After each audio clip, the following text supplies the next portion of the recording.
Hey everybody, it is your travel agent David. And if you're thinking about going to Japan, you need to watch this video to learn some of the top tips that you need to know before you go.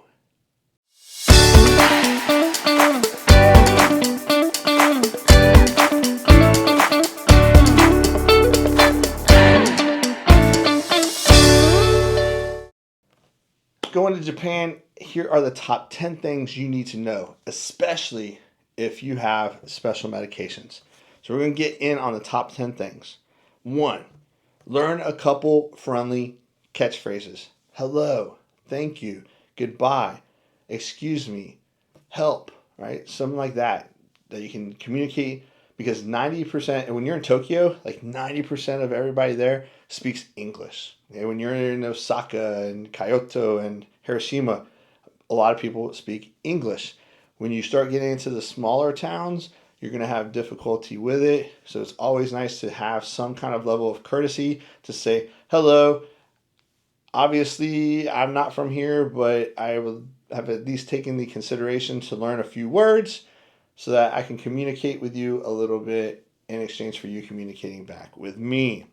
Number 2, cover your tattoos. Okay? In Japan, tattoos are associated with gang members. Usually, like the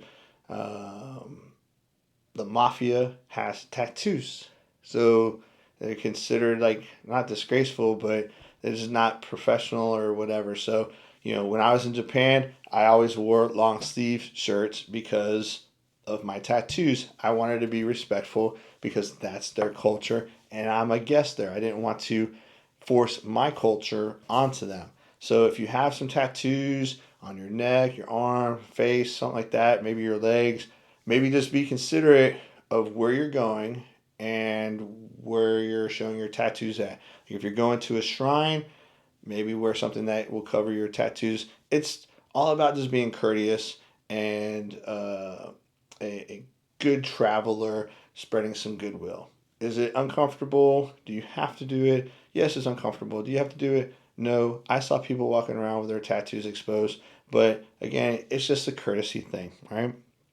Number 3, if you are traveling with meds, you need to write this info down. You need to go to P as in Papa, M as in Mike, D as in Delta, A as in Alpha, dot, G as in Golf, O as in Oscar, dot, J as in Juliet, P as in Papa. Okay, PMDA.go.jp.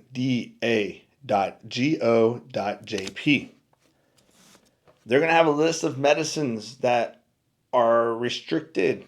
Just because here in America we can get them through prescription or over the counter, there are some over the counter medicines here that are controlled substances there. If you have ADHD, some of the ADHD medicines are considered controlled substances there, and you can get in trouble bringing them into Japan. Now, it is a pain in the butt, but they do have a solution to it. You can fill out an application, submit your prescriptions, fill out what kind of medicines it is, and get pre-approved for them to come through. So when you're going through customs, and they're looking at your medicines, you can show them the form, and it makes things so much simpler. When I went to Japan with my daughter, she had some medicines at the time that we were kind of trying to figure out what they were, because they don't have every medicine by name over there on their list. So we submitted everything, came back. They asked for a couple extra documents or whatever, sent them back, and we ended up getting everything approved. So when we came through, I showed the customs people, here's the form. They didn't even look at the medicine because they figured, I guess, that I took the time to do the customs form, that obviously we're good to go. Now, the application.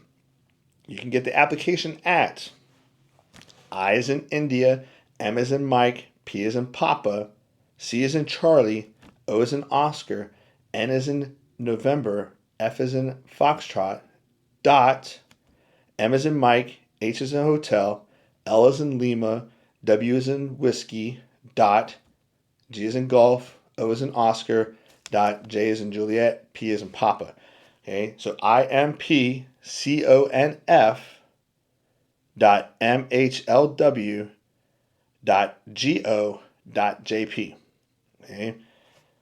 If you go there, that's where you're going to get the application to submit. My wife just did it for our upcoming trip to Japan, and it probably took her about 3 hours to do. But taking this and knocking it out ahead of time is going to save you a lot of issues if you're coming through with some codeine or some other kind of pills that are considered narcotics here that you can go and travel with if you have a prescription. You can't necessarily do that in Japan. So it's, an ounce of prevention is worth a pound in cure, right? Number 4, smoking outside is prohibited. If you are a smoker, if you do chew on tobacco, smokers, you'll find these glass boxes periodically in buildings, down the streets. They're crowded with people like this, right? Because the air is clean there. You don't smell cigarette smoke, right? Because they're all contained in these vessels, if you will, these little containers. So you're going to be smoking with a bunch of people like this in a glass box, okay? So if that doesn't interest you, maybe get some nicotine gum or patches or something like that. If you dip, it's considered, so this goes back into the next one, it is considered rude to eat or drink while you're walking. So if you've got your spit bottle and you're spitting into it while you're walking, that's going to be considered rude there. If you're eating a sandwich or something like that, eating some chips while you're walking, that's considered rude there. If you're drinking a coffee or a soda or something like that, it's considered rude there. And because it's considered rude there, people don't do it. There's no trash cans. You'll see people, they'll have like little Ziploc bags that if they sit in at a park bench or something and they eat a banana or something like that, you'll see the pill, right, in there, or the apple core or whatever they're eating. They put it in the bag and they take the bag with them. There's no trash cans anywhere in Tokyo. They're very, very, very hard to find. Rooms are small, so pack light.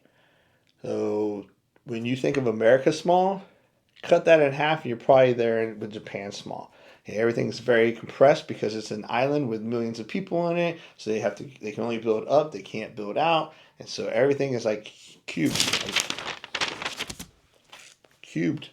So just pack light because you probably won't have a lot of room in your room if you're bringing a bunch of suitcases with you. Buy a SIM card at the airport depending on your carrier. When I went, I have AT&T. I had no issues with my cell phone. So just check with your carrier beforehand to see if they are going to have any issues. Additionally, when you travel and you're always going outside of the country, always check with your carrier to see if there's going to be roaming charges or if they have packages that you can purchase that will allow you that opportunity to, you pay a little extra per day, but it's better than those roaming charges. Bring shoes that can be removed or put on very easily. Like Crocs would be phenomenal. Hey, because when you go to a lot of restaurants there, you have to take your shoes off. They have these little lockers that will say like 12, and then you put your shoes in there. You close the door, and then you pull this little card out that has the number 12 on it, so you match it up, and it locks your shoes in there, so you don't have a bunch of shoes all over the place. And then you go walk into the restaurant, and you sit down or kneel, depending on where you're at. And you eat, and then when you're done, you go and you put your card back in there. It opens up the box, and you get your shoes. So instead of tying up the area, unlacing your shoes, and then lacing them back up, try and find some that slide in and out pretty easily. The locals will thank you for that. Okay. Lastly, most signs are bilingual. I'd say probably 90% of every sign that was there was also in English. So they have Japanese and English there. I think it helped because after World War II, America was there for quite a while, reestablishing Japan. So I think some things just kind of happened there and stuck.